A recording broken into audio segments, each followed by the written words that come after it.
श्रोमणी अकाली दल की अध्यक्ष बीबी जागीर कौर द्वारा आज अमृतसर में अंतरिम समिति की एक महत्वपूर्ण बैठक आयोजित की गई, जिसमें आगामी 30 मार्च को आगामी बजट स्तर, किसान संगठनों के ग्रीष्मकालीन मुद्दों सहित कुछ महत्वपूर्ण मुद्दों पर चर्चा की गई। 11 और 13 मार्च को विभिन्न जिलों में व्यवस्था बनाने के लिए, वसंत में अधिक हरियाली के लिए पेड़ लगाने, गुरु तेग बहादुर की जयंती की तैयारी और श्रोमणी समिति में आने के लिए अंतरिम समिति की बैठक आज राष्ट्रपति द्वारा बुलाई गई थी। श्रोमणी अकाली दल बीबी जागीर कौर ने शिक्षा के स्तर को ऊपर उठाने से संबंधित समस्याओं और मुद्दों पर चर्चा की।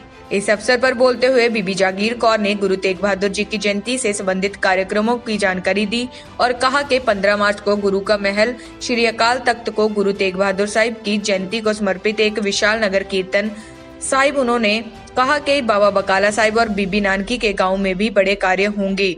बीबी जागीर कौर की ओर से बोलते हुए उन्होंने कहा कि उन्हें इंटेलिजेंस ब्यूरो से जानकारी मिली थी कि इस बार केंद्र सरकार बैसाखी के मौके पर जत्थे के लिए संघ को मंजूरी देने जा रही है। यह फैसला सरकार ने लिया है।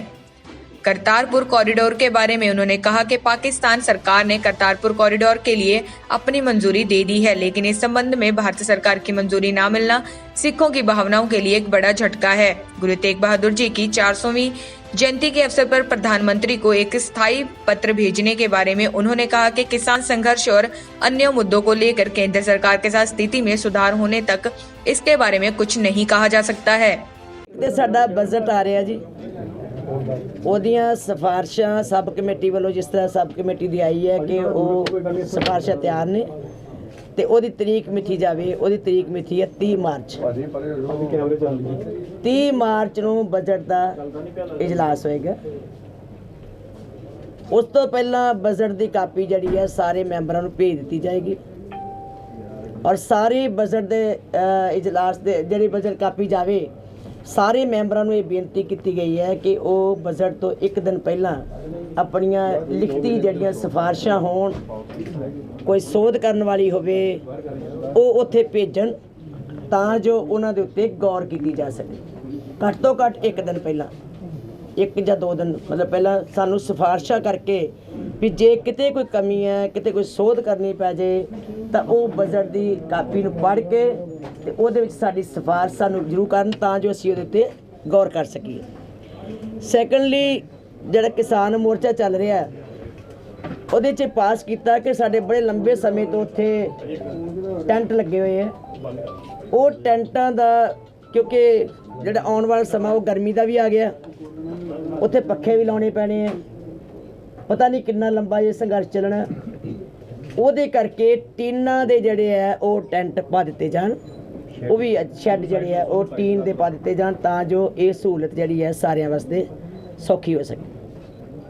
तीसरा हरियावल नूं वेखदिआं वातावरण नूं हरियावल कीती जावे, ਉਹਦੇ वास्ते ਵੱਖ-ਵੱਖ ਥਾਵਾਂ ਤੇ ਵੱਧ ਤੋਂ ਵੱਧ पौधे ਜਿਹੜੇ क्योंकि बसंत ਦੀ बहार जिदा चल पई है ਤੇ आने वाले समय 'ਚ ਵੱਧ ਤੋਂ ਵੱਧ पौधे भावें ਲੱਖਾਂ ਦੀ ਗਿਣਤੀ 'ਚ ਹੋਣ ਭਾਵੇਂ ਉਹ ਕਿੰਨੀ ਗਿਣਤੀ 'ਚ ਆ ਜਾਏ ਤੇ ਉਹਦੇ ਵੱਧ ਤੋਂ ਵੱਧ ਆਪਣੀਆਂ ਜ਼ਮੀਨਾਂ ਵਿੱਚ ਵੀ ਤੇ ਜਿੱਥੇ ਵੀ ਕਿਤੇ ਲੋੜ ਮਹਿਸੂਸ ਹੁੰਦੀ ਹੋਵੇ ਉਹ ਲਾਏ ਜਾਣ।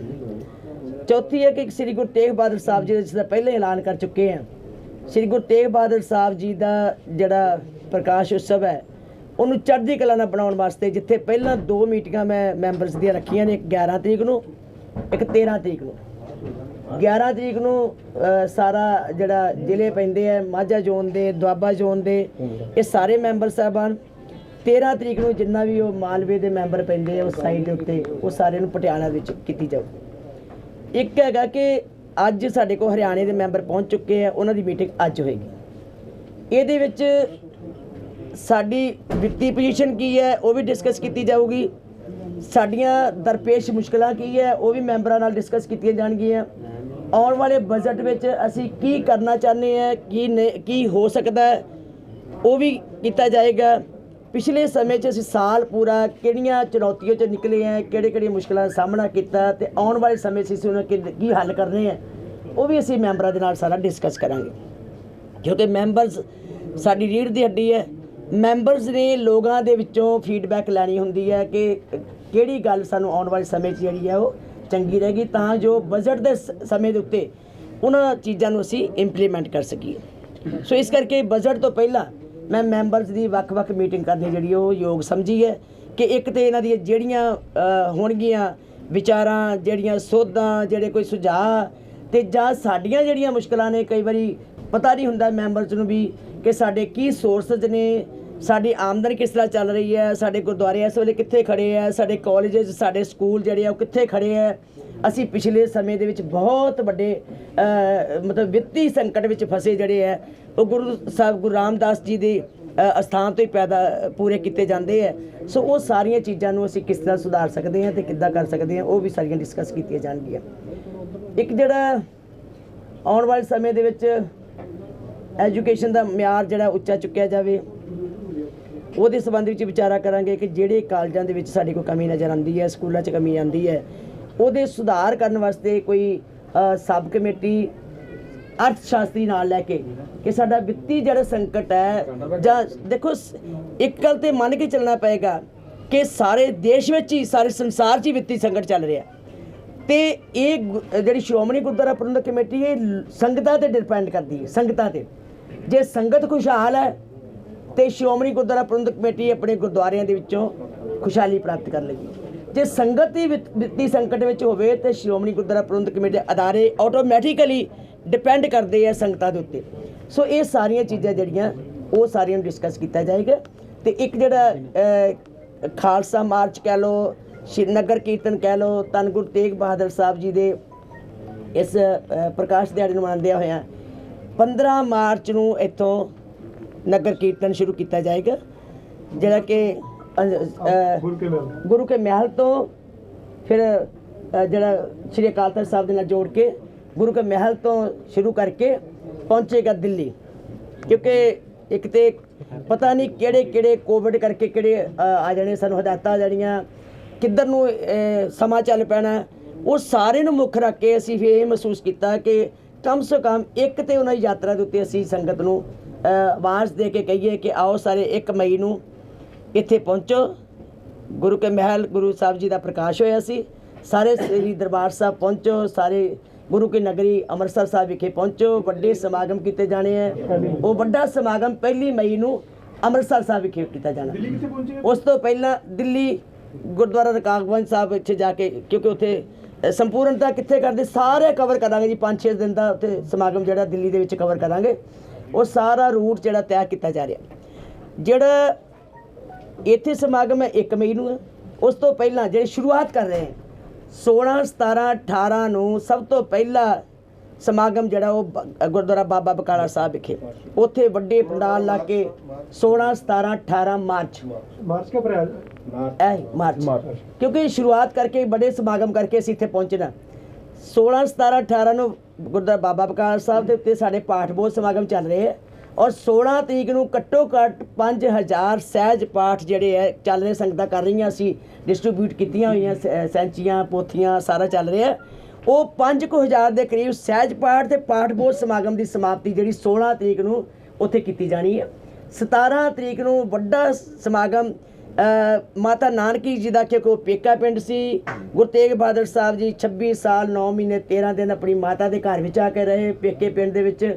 ਉੱਥੇ ਅਸੀਂ ਵੱਡਾ ਸਮਾਗਮ ਮਾਤਾ ਨਾਨਕੀ ਜੀ ਨੂੰ ਸਮਰਪਿਤ ਕੀਤਾ ਕਿ ਇਹ ਧਰਤੀ ਗੌਰਵ ਸਮਝੇ, ਮਾਣ ਸਮਝੇ ਕਿ ਇਸ ਧਰਤੀ ਵਿੱਚੋਂ ਐਡੀਆਂ ਵੱਡੀਆਂ ਮਾਵਾਂ ਨੇ, ਐਡੀਆਂ ਵੱਡੀਆਂ ਮਹਾਨ ਸ਼ਖਸੀਅਤਾਂ ਨੇ ਇੱਥੋਂ ਪੈਦਾਇਸ਼ ਹੋਈ ਹੈ। ਉਸ ਧਰਤੀ ਉਹ ਇਸ ਤਰ੍ਹਾਂ ਹੈ ਜੀ ਕਿ ਮੇਰੇ ਕੋਲ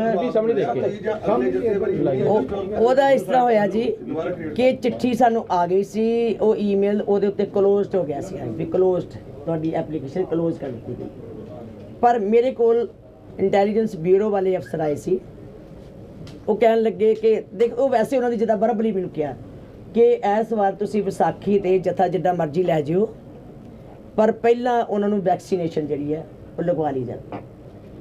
ਮੈਂ ਕਿਹਾ ਇਸ ਤੋਂ ਪਹਿਲਾਂ ਵੀ ਇੰਜੈਕਸ਼ਨ ਲਵਾਏ ਸੀ, ਸਭ ਕੁਝ ਕੀਤਾ ਸੀਗਾ, ਟੈਸਟ ਵੀ ਕਰਾਏ ਸੀਗੇ, ਪਰ ਗੱਲ ਇਹ ਹੈਗੀ ਹੈ ਕਿ ਹੁਣ ਜਦ ਤੱਕ ਅਸੀਂ ਕਿਉਂਕਿ ਮਨਜ਼ੂਰੀ ਲਵਾਂਗੇ ਉਹ ਕੀ ਜਵਾਬ ਦਿੰਦੇ ਆ। ਪਰ ਉਹਨਾਂ ਨੇ ਜਿਹੜੀ ਗੱਲ ਕਹੀ ਸੀ ਵੀ ਇਸ ਵਾਰੀ ਵੈਕਸੀਨੇਸ਼ਨ ਜਿਹੜੀ ਹੈ ਉਹ ਮਸਟ ਕਰ ਦੇਣੀ ਹੈ ਤੇ ਅਪੀਲ ਕਰ ਦੋ ਜਿਹੜੇ ਸ਼ਰਧਾਲੂ ਜਾਣੇ ਆ ਉਹ ਵੈਕਸੀਨੇਸ਼ਨ ਜ਼ਰੂਰ ਲਵਾ ਲੈਣ। ਮਤਲਬ ਆਈਬੀ ਵਾਲੇ ਕਹਿ ਕੇ ਗਏ, ਮੈਨੂੰ ਸਰਕਾਰ ਦੀ ਨਹੀਂ, ਆਈਬੀ ਨੇ ਕਿਹਾ। ਮੈਂ ਕਿਹਾ ਸੀ ਨਾ ਕਿ ਬਹੁਤ ਵੱਡਾ ਰੋਸ ਹੈ ਸੰਗਤ ਵਿੱਚ, ਨਹੀਂ ਹੋਣਾ ਚਾਹੀਦਾ। ਉਹਨਾਂ ਕਿਹਾ ਜੀ ਕਿ ਤੁਹਾਨੂੰ ਇਸ ਵਾਰੀ ਵਿਸਾਖੀ ਦੇ ਉੱਤੇ ਕੋਈ ਮੁਸ਼ਕਲ ਨਹੀਂ ਆਣੀ, ਜਥਾ ਲੈ ਜਿਓ, ਪਰ ਸ਼ਰਤ ਇਹ ਲੱਗ ਜਾਣੀ ਹੈ ਕਿ ਵੈਕਸੀਨੇਸ਼ਨ ਉਹ ਤੁਸੀਂ ਆਪਣੇ ਸ਼ਰਧਾਲੂਆਂ ਨੂੰ ਕਹਿ ਇਹਨਾਂ ਨੇ ਵੈਕਸੀਨੇਸ਼ਨ 45 ਤੋਂ 60 ਦੀ ਕੀਤੀ ਹੈ, ਇਹਦਾ ਮਤਲਬ ਇਹ 45 ਸਾਲ ਤੋਂ ਫਿਰ ਛੋਟੇ ਜਾਂ ਬੱਚੇ ਨਹੀਂ ਜਾ ਸਕਣਗੇ, ਇਹ ਵੀ ਫਿਰ ਇਹਦੇ ਨਾਲ ਹੀ ਹੋ ਗਿਆ। ਦੇਖੋ ਉਹ ਤੇ ਹੁਣ ਸਮਾਂ ਦੱਸੇਗਾ ਨਾ ਕੀ ਕਹਿੰਦੇ ਆ। ਜਿਵੇਂ ਪਾਕਿਸਤਾਨ ਨਨਕਾਣਾ ਸਾਹਿਬ ਸ਼ਤਾਬਦੀ ਮਨਾਈ ਗਈ, ਸਾਨੂੰ ਸੱਦਾ ਪੱਤਰ ਆਇਆ ਸੀ ਕਿ ਸ਼੍ਰੋਮਣੀ ਕਮੇਟੀ ਪਾਕਿਸਤਾਨ ਕਮੇਟੀ ਨੂੰ ਇਸ ਸ਼ਤਾਬਦੀ 'ਚ ਸ਼ਮੂਲੀਅਤ ਲਈ ਕੋਈ ਸੱਦਾ ਪੱਤਰ ਭੇਜੇਗੀ। ਇਹਦੇ ਸਾਰੇ ਸੰਸਾਰ ਦੇ ਲੋਕਾਂ ਨੂੰ ਕਹਿੰਦੇ, ਇਹਦੇ ਸਾਰੇ ਸੰਸਾਰ ਦੇ ਲੋਕਾਂ ਨੂੰ ਕਹਿੰਦੇ ਕਿ ਦਰਸ਼ਨ ਦਿਓ। ਨਹੀਂ, ਪਰ ਉਹ ਫਾਰਮੈਲਿਟੀ ਹੁੰਦੀ ਹੈ ਨਾ ਕਿ ਉਧਰੋਂ ਸੱਦਾ ਪੱਤਰ ਆਇਆ, ਭੇਜ ਦਿਆਂਗੇ ਜੀ। ਸਾਨੂੰ ਤਾਂ ਕੋਈ ਖੁਸ਼ੀ ਹੋਏਗੀ ਕਿ ਉਹ ਆ ਕੇ ਸ਼ਾਮਲ ਹੋਣ। ਬੀਬੀ ਜੀ, ਪਾਕਿਸਤਾਨ ਕਰਤਾਰਪੁਰ ਸਾਹਿਬ ਲਾਂਘਾ ਨਹੀਂ ਖੁੱਲ ਰਿਹਾ, ਪਾਕਿਸਤਾਨ ਸਰਕਾਰ ਨੇ ਹੁਣ ਕਰਤਾਰਪੁਰ ਸਾਹਿਬ ਨੂੰ ਐਜ਼ ਅ ਟੂਰਿਸਟ ਸਪੌਟ ਜਿਹੜਾ ਉਹ ਬਣਾਉਣ ਦੀ ਘੋਸ਼ਣਾ ਕਰਦੀ ਹੈ, ਕਿਉਂਕਿ ਭਾਰਤ ਸਰਕਾਰ ਕੋਈ ਜਵਾਬ ਨਹੀਂ ਦੇ ਰਹੀ, ਖੋਲ੍ਹਣ ਵਾਸਤੇ ਅੱਗੇ ਨਹੀਂ ਆਦੀ। ਦੇਖੋ ਉਹ ਟੂਰਿਸਟ ਨਹੀਂ ਹੈ, ਉਹ ਧਾਰਮਿਕ ਯਾਤਰਾ ਹੈ ਉਸ ਸਥਾਨ ਦੀ। ਉਹਨਾਂ ਨੂੰ ਆਪਾਂ ਇਹ ਨਹੀਂ ਕਹਿ ਸਕਦੇ ਟੂਰਿਸਟ ਤੇ ਵੈਸੇ ਇੱਕ ਸ਼ਬਦ ਵਰਤ ਲੈਂਦੇ ਹੈ, ਉਹ ਇੱਕ ਧਾਰਮਿਕ ਯਾਤਰਾ ਸੰਗਤ ਉੱਥੇ ਕਰਨ ਜਾਂਦੀ ਹੈ, ਗੁਰੂ ਸਾਹਿਬ ਦੀ ਸ਼ਰਧਾ ਨਾਲ ਮੱਥਾ ਟੇਕਣ ਜਾਂਦੀ ਹੈ, ਗੁਰੂ ਸਾਹਿਬ ਦੇ ਚਰਨਾਂ 'ਚ ਅਰਦਾਸ ਕਰਨ ਵਾਸਤੇ ਜਾਂਦੀ ਹੈ ਔਰ ਆਸਥਾ ਲੈ ਕੇ ਜਾਂਦੀ ਹੈ ਕਿ ਉਹਨਾਂ ਦੀ ਆਸਥਾ ਦੇ ਉੱਤੇ ਵਾਹਿਗੁਰੂ ਬੂਰ ਪਾਏ। ਜਿਹੜੀ ਭਾਰਤ ਸਰਕਾਰ ਹੈ, ਮੈਂ ਸਮਝਦੀ ਹਾਂ ਇਹਦੀ ਨੈਗੇਟਿਵ ਸੋਚ ਹੈ, ਇਹਨਾਂ ਨੂੰ ਨਹੀਂ ਬੰਦ ਕਰਨਾ ਚਾਹੀਦਾ। ਸਿੱਖਾਂ ਦੀਆਂ ਭਾਵਨਾਵਾਂ ਤੇ ਸੱਟ ਨਹੀਂ ਮਾਰਨੀ ਚਾਹੀਦੀ, ਸਿੱਖਾਂ ਦੀ ਰੀਝ ਪੂਰੀ ਹੋਣ ਦੇਣੀ ਚਾਹੀਦੀ ਹੈ। ਜਦੋਂ ਕਿ ਬਾਕੀ ਗੁਰਦੁਆਰੇ 'ਚ ਲੱਖਾਂ ਲੋਕ ਸੰਗਤਾਂ ਆਉਂਦੀਆਂ ਨੇ, ਉੱਥੇ ਜਾਣ 'ਚ 200 400 500 700 ਵਿੱਚ ਕੀ ਕੋਵਿਡ ਵੱਖਰਾ ਹੋ ਜਾਣਾ? ਜਦੋਂ ਸਾਰੀ ਦੁਨੀਆ, ਜੇ ਅਸੀਂ ਇੱਥੋਂ ਜਾ ਸਕਦੇ ਹਾਂ ਨਨਕਾਣਾ ਸਾਹਿਬ ਨੂੰ, ਜੇ ਉਹ ਕਹਿੰਦੇ ਕਿ ਵਿਸਾਖੀ ਤੇ ਜਾਣ ਦਿੱਤਾ ਜਾਏਗਾ, ਤੇ ਜੇ ਵਿਸਾਖੀ ਦੇ ਉੱਤੇ ਵੈਕਸੀਨੇਸ਼ਨ ਲਾ ਕੇ ਜਾ ਸਕਦੇ ਆ, ਤੇ ਉੱਦਾਂ ਸ਼ਰਤ ਰੱਖ ਦੇਣ ਕਿ ਵੈਕਸੀਨੇਸ਼ਨ ਕਰਾ ਲਈ ਜਾਵੇ ਜਿਹਨਾਂ ਯਾਤਰੀਆਂ ਨੇ ਜਾਣਾ, ਉਹ ਸ਼ਰਤ ਨੂੰ ਲਾ ਦੇਣੀ ਚਾਹੀਦੀ ਹੈ। ਜੇ ਐਵੇਂ ਕੋਈ ਤੁਸੀਂ ਸ਼ੁਰੂਆਤ ਦੇ ਵਿੱਚ ਜ਼ਿਕਰ ਕੀਤਾ ਕਿ ਕਿਸਾਨ ਅੰਦੋਲਨ ਚੱਲ ਰਿਹਾ, ਉੱਥੇ ਪੱਕੇ ਟੈਂਟ ਲਗਾਏ ਜਾਣਗੇ, ਪੱਖੇ ਲਗਾਏ ਜਾਣਗੇ। ਦੂਸਰੇ ਪਾਸੇ ਉਸੇ ਦੌਰਾਨ ਤੁਸੀਂ ਇਹ ਵੀ ਨਾਲ ਗੱਲ ਕਹੀ ਕਿ ਹਾਲੇ ਪਤਾ ਨਹੀਂ ਕਿੰਨਾ ਲੰਬਾ ਅੰਦੋਲਨ ਚੱਲਣਾ, ਪਰ ਉਸੇ ਦੌਰਾਨ ਗੁਰੂ ਸਾਹਿਬ ਦਾ ਜਿਹੜਾ ਵੱਡਾ ਪ੍ਰਕਾਸ਼ ਦਿਹਾੜਾ ਵੀ ਆ ਰਿਹਾ। ਤਾਂ ਇਹ ਪਹਿਲਾਂ ਵੀ ਗੱਲ ਸਵਾਲ ਤੁਹਾਨੂੰ ਪੁੱਛਿਆ ਗਿਆ ਸੀ ਕਿ ਹੁਣ ਇਸ ਮਾਹੌਲ ਦੇ ਚੱਲਦਿਆਂ ਪ੍ਰਧਾਨ ਮੰਤਰੀ ਨੂੰ ਜਾਂ ਰਾਸ਼ਟਰਪਤੀ ਨੂੰ ਸੱਦਾ ਪੱਤਰ ਦਿੱਤਾ ਜਾਏਗਾ? ਮੈਂ ਤੁਹਾਨੂੰ ਪਹਿਲਾਂ ਵੀ ਕਿਹਾ ਜੀ, ਦੇਖੋ ਬਾਰ-ਬਾਰ ਉਹ ਸਵਾਲ ਕਰਨ ਦਾ ਕੋਈ ਮੈਨੂੰ ਲੱਗਦਾ ਕੋਈ ਮਾਇਨੇ ਨਹੀਂ ਰਹਿ ਜਾਂਦੇ। ਮੈਂ ਪਹਿਲਾਂ ਵੀ ਕਿਹਾ ਕਿ ਜਦ ਤੱਕ ਦੇਸ਼ ਦੇ ਹਾਲਾਤ ਸੁਖਾਵੇਂ ਨਹੀਂ ਹੁੰਦੇ, ਜਦ ਤੱਕ ਸਿੱਖ ਭਾਵਨਾਵਾਂ ਨੂੰ ਕੋਈ ਮਰਮ ਨਹੀਂ ਲੱਗਦੀ, ਜਦ ਤੱਕ ਸਿੱਖ ਖੁਸ਼ੀ-ਖੁਸ਼ੀ ਇਹ ਪ੍ਰਵਾਨ ਨਹੀਂ ਕਰਦੇ, ਉਨੀ ਚਿਰ ਤੱਕ ਸਾਡੇ ਹਾਲਾਤਾਂ ਦੇ ਅਨੁਸਾਰ ਸਾਜ਼ਗਰ ਜੇ ਨਾ ਹੋਣ ਤੇ ਸਾਡੇ ਵਾਸਤੇ ਮੁਸ਼ਕਲ ਹੈ। ਮੈਂ ਬਾਰ-ਬਾਰ ਇਹ ਗੱਲ ਕਹਿੰਦੀ ਹੈ, ਇਹਨੂੰ ਮੇਰੇ ਖਿਆਲ ਹਰ ਮੀਟਿੰਗ 'ਚ ਪੁੱਛਣਾ ਕੋਈ ਵਾਜਬ ਨਹੀਂ ਲੱਗਦਾ। ਹੋਰ ਬਾਕੀ ਪੋਲੀਟੀਕਲ ਪਾਰਟੀਆਂ ਨੂੰ ਸੱਦਾ ਦਿੱਤਾ ਜਾਏਗਾ ਜੀ? ਦੇਖੋ ਜੀ, ਸਾਰਿਆਂ ਨੂੰ ਸਾਂਝਾ ਸੱਦਾ ਜੀ, ਸਾਰੇ ਗੁਰੂ ਕਿਰਪਾ ਕਰੇ, ਕਾਰਡ ਛਪਣਗੇ, ਅਸੀਂ ਵੈਸੇ ਹੀ ਦੇਵਾਂਗੇ ਕਾਰਡ, ਬੁਲਾਵਾਂਗੇ। ਹੁਣ ਵੀ ਅਸੀਂ 16 17 18 ਨੂੰ ਸਭ ਨੂੰ ਬੇਨਤੀ ਕਰਦੇ ਆਓ, ਕਿਉਂਕਿ ਗੁਰੂ ਦਾ ਘਰ ਹੈ। ਪ੍ਰਧਾਨ ਮੰਤਰੀ ਜੀ ਨੂੰ ਜਾਂ ਕਿਸੇ ਨੂੰ ਅਸੀਂ ਗੁਰੂ ਦੇ ਘਰ ਤੋਂ ਰੋਕ ਨਹੀਂ ਸਕਦੇ ਜੀ, ਸਦਕੇ ਆਓ। ਬੰਦੇ ਥੋੜੋ ਲਾ ਸਕਦੇ ਆ, ਇੱਥੇ ਨਹੀਂ ਕੋਈ ਆ ਸਕਦਾ। As a devotee, as a ਸ਼ਰਧਾਲੂ, ਐਜ਼ ਏ ਗੁਰੂ ਪਾਤਸ਼ਾਹ ਦੀ ਮੱਥਾ ਟੇਕਣ ਵਾਸਤੇ ਆ ਸਕਦੇ ਆ, ਪਰ ਜੇ ਅਸੀਂ ਹਾਲਾਤਾਂ ਦੇ ਅਨੁਸਾਰ ਦੇਖ ਕੇ ਸਪੈਸ਼ਲ ਪ੍ਰਬੰਧ ਕਰਨੇ ਸਾਡੇ ਵਾਸਤੇ ਔਖੇ। ਜੇ ਉਹ ਆਉਣ ਤੇ ਸਨਮਾਨ ਕੀਤਾ ਜਾਏਗਾ ਜੀ ਉਹਨਾਂ ਦਾ, ਉਸ ਵੇਲੇ ਸਮਾਂ ਦੱਸਾਗਾ। ਬੀਬੀ ਜੀ, ਪੰਜਾਬ 'ਚ ਕੋਰੋਨਾ ਦੇ ਪੇਸ਼ੈਂਟ ਵੱਧਦੇ ਜਾ ਰਹੇ ਆ, ਕੀ ਲੈ ਕੇ ਨਗਰ ਕੀਰਤਨ ਨੂੰ ਲੈ ਕੇ ਕੋਈ ਪਰਮਿਸ਼ਨ ਜਾਂ ਰੋਕ ਲਾਈ ਗਈ ਪੰਜਾਬ ਤੋਂ, ਜਿਸ ਤਰ੍ਹਾਂ ਕਹਿ ਰਹੇ 100 ਬੰਦੇ ਤੋਂ ਵੱਧ ਕਿਤੇ ਨੇ? ਦੇਖੋ ਜੀ, ਅਸੀਂ ਤੇ ਸਾਰੀਆਂ ਸੰਗਤਾਂ ਆ ਰਹੀਆਂ ਨੇ, ਗੁਰਦੁਆਰਾ 'ਚ ਆ ਰਹੀਆਂ ਨੇ ਸੰਗਤਾਂ, ਸਾਰੀਆਂ ਰੋਜ਼ ਕੀਰਤਨ ਦਰਬਾਰ ਚੱਲ ਰਹੇ ਆ ਜੀ। ਅਜੇ ਤੱਕ ਕੋਈ ਸ਼ਿਕਾਇਤ ਨਹੀਂ ਆਈ ਕਿ ਗੁਰੂ ਘਰ ਵਿੱਚ ਕੀਰਤਨ ਕਰਦੇ ਆ ਜਾਂ ਗੁਰਦੁਆਰੇ ਵਿੱਚ ਜਾਂਦੇ ਆ ਸੰਗਤਾਂ ਨੂੰ ਕਿਤੇ ਕੋਵਿਡ ਹੋਇਆ ਹੋਵੇ। ਇਹ ਗੁਰੂ ਦਾ ਘਰ ਹੈ ਜੀ, ਇੱਥੇ ਗੁਰੂ ਦੇ ਇੱਥੇ ਤੇ ਦੇਖੋ ਤੁਸੀਂ ਡਿੱਗਦੇ ਢਹਿੰਦੇ ਜਿਹੜੇ ਕਹਿੰਦੇ ਆ ਲੰਗੜੇ ਜਾਂ ਵਿਚਾਰੇ ਹੈਂਡੀਕੈਪਡ, ਉਹ ਆ ਕੇ ਖੜੇ ਹੋ ਜਾਂਦੇ ਆ, ਤੇ ਇਹ ਤੇ ਕਰੋਨਾ ਕੋਵਿਡ ਤੇ ਹੈ ਹੀ ਕੱਖ ਨਹੀਂ ਗੁਰੂ ਸਾਹਿਬ ਦੇ ਵਾਸਤੇ। ਕੈਂਸਰ ਦੇ ਪੇਸ਼ੈਂਟ ਠੀਕ ਹੋਏ ਇੱਥੇ ਇੱਥੇ ਤੇ ਜੀ ਕੋੜ ਹੀ ਠੀਕ ਹੋ ਗਏ। ਇਹ ਉਹ ਸਥਾਨ ਜਿੱਥੇ ਕੋੜ ਪਿਆ, ਜਿਹਨੂੰ ਸੀਗਾ ਉਹ ਤੰਦਰੁਸਤ ਹੋ ਗਏ। ਬਜਟ ਕਿਸ ਵਿਸ਼ੇ ਤੇ ਫੋਕਸ ਕਰ ਰਹੇ ਹੋ, ਕੀ ਤਰਜੀਹ ਹੋਏਗੀ? ਦੇਖੋ ਬਜਟ, ਦੇਖੋ ਇੱਕ ਤੇ ਆਪਾਂ ਨੂੰ ਸਮਝਣ ਵਾਲੀ ਗੱਲ, Press the bell icon for news updates.